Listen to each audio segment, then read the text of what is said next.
Et si je te disais que la solitude n'est pas un ennemi? Je te disais que dans le silence, tu peux enfin t'entendre. Ce n'est pas l'abandon, ce n'est pas l'isolement, mais un rendez-vous avec soi-même. Vidéo, je vais te partager 5 points qui vont te faire passer la solitude d'un angle négatif à un angle positif. Numéro 1, la solitude pour se reconnecter à soi. Dans le bruit du monde, il est facile de se perdre. On court, on parle, on se distrait, mais on oublie souvent l'essentiel. Qui suis-je? Qu'est-ce que je veux? Où vais-je? La solitude te permet de te poser ces questions sans masque.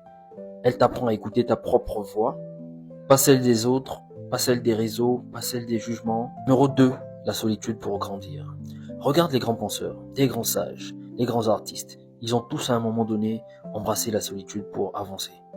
Ce n'était pas une fuite, mais c'était plutôt une quête. Nietzsche disait ceci: celui qui ne peut pas rester seul ne se connaît pas. Madiba, Nelson Mandela, enfermé pendant 27 ans, est ressorti avec une paix inébranlable. La solitude peut te briser ou te forger. C'est à toi de choisir. Numéro 3, la solitude pour mieux aimer les autres. Ironiquement, c'est quand on apprend à être seul qu'on devient meilleur pour aimer les autres. Pourquoi? Parce que tout simplement, tu n'es pas dans le besoin, mais dans le don. Tu n'attends plus que l'autre te complète, parce que tu es déjà complet en fait. Tu arrives à aimer sans t'effacer.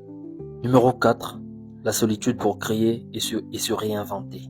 Les grandes idées naissent dans le calme et l'inspiration se cache dans le silence. C'est seul que tu trouveras le courage de recommencer, d'oser, de rêver grand.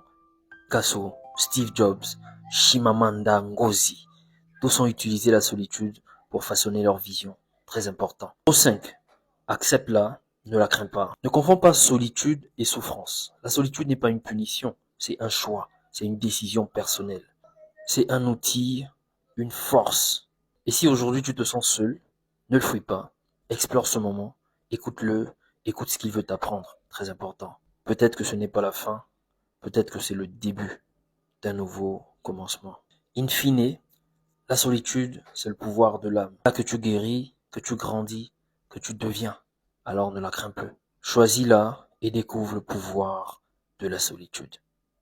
Merci.